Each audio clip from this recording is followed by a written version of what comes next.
Nós vamos falar sobre avivamento. E quando se fala em avivamento, vem logo na nossa mente a oração de Abacuque. É isso mesmo, Abacuque capítulo 3. Mas eu quero aqui dividir em 3 partes. Hoje eu vou falar com vocês sobre o ambiente do avivamento. E depois estaremos aí trazendo novas mensagens dentro do capítulo 3 de Abacuque. No ambiente do avivamento, eu posso destacar o primeiro ponto com vocês, que é a oração profunda.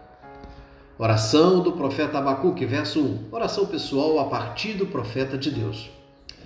Todos devem orar muito por um avivamento poderoso, glorioso e soberano, enviado por Deus. Todos os avivamentos da Bíblia e da história da igreja foram marcados e conservados na atmosfera da oração, jejum, arrependimento, confissão espontânea, quebrantamento de espírito, humilhação diante de Deus e santidade. Há crentes que até oram bem quando em grupo, no culto ou em outro lugar, mas sozinhos não. Precisamos intensificar também a nossa oração intercessória pessoal pela obra de Deus, como fez Abacuque. Observem que foi algo pessoal, espontâneo, de Abacuque para Deus. Isso brotou no coração do profeta. E nós precisamos também, se não está acontecendo, pedir a Deus que desperte isso dentro de nós. Este desejo pessoal da busca intercessória e do clamor a Deus por um avivamento. Segundo ponto, louvor no Espírito. O termo sobre Sijonote, no versículo 1, trata-se de um termo musical plural, cujo singular é Sigaiu. Aparece também lá na epígrafe do Salmo 7. É uma diretriz para o regente de música sacra na casa de Deus, que o nosso momento aqui, o nosso tempo, não comporta eu abordar. Mais à frente a gente vai falar. É também o caso do termo musical Selá, que aparece em diversas partes da Bíblia. Abacuque foi certamente um obreiro levita músico. Em 3,16, ou capítulo 3, verso 16, ele faz alusão a meus instrumentos de músico. Ele era um crente músico que dependia primeiro da fé em Deus, e não primeiramente um músico crente que dependesse primeiro da música. Uma igreja reavivada inclui abundante música de Deus. Paulo escrevendo a Coríntios, capítulo 16, verso 42, na sua primeira carta, trata isso. Em inúmeras congregações nossas, a verdadeira música sacra morreu.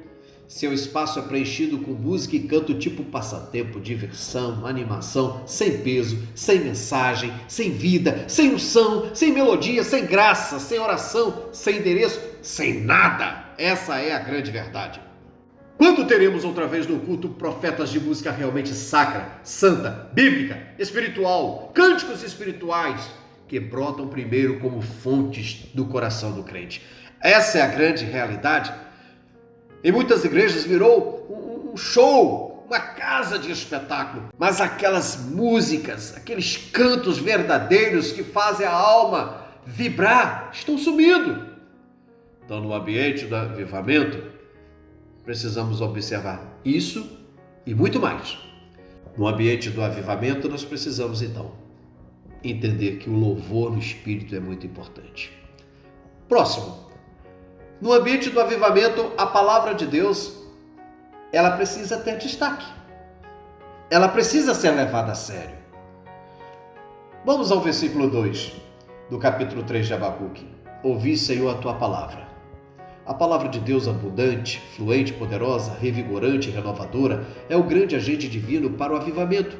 Hoje, a palavra saiu dos púlpitos da maioria das igrejas e foi substituída ardilosamente e quase sempre por espetáculos, por música, por festas, por jograis e tantas apresentações que, permita eu dizer, parece sacrifício de tolos. Mas não é só no culto que as mensagens ou a mensagem do Evangelho foi abafada. Nos periódicos, nas emissoras, no rádio, no vídeo. Quantas das vezes dá um tempo tão pequeno para aquilo que eu entendo que é o ápice de um culto, do momento de adoração, que é o momento da profecia, que é o momento da palavra de Deus. No ambiente do avivamento precisa também ter temor de Deus. Verso 2: e temi. Sem renovação espiritual constante na sua vida, o crente perde aos poucos o repúdio ao pecado. Sua sensibilidade espiritual diminui e o temor de Deus também. Isso afeta seriamente as coisas de Deus, os valores espirituais, principalmente a santidade de vida e a retidão no viver cotidiano. No ambiente do avivamento, também precisa de renovação espiritual. Verso 2: aviva, ó Senhor, a tua obra.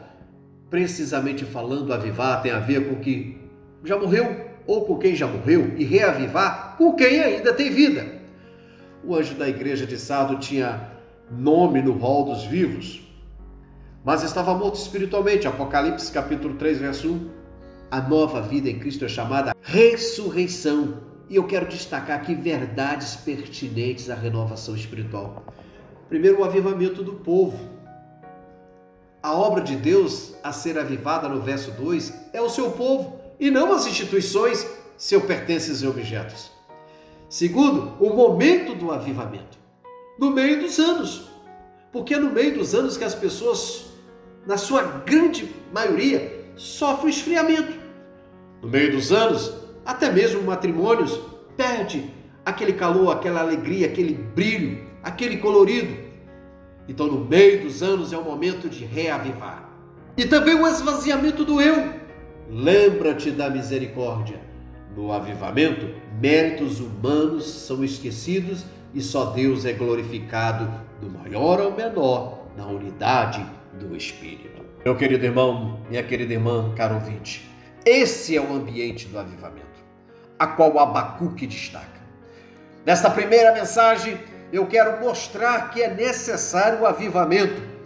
As pessoas paulatinamente, com cartão de membro, frequentando igreja, às vezes de domingo a sábado, mas estão frias espiritualmente.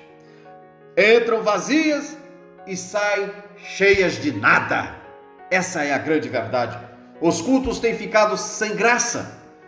Se enche, procura encher o tempo com tantas coisas, mas esquece do principal, que é o momento que Deus fala ao teu povo. Não precisamos fazer espetáculos circenses. A obra de Deus, ela é simples, e o avivamento que Deus nos oferece nasce, primeiro, no ambiente. Portanto, que Deus abençoe a todos nós. Receba esta mensagem. Entenda que para haver avivamento é preciso ter ambiente.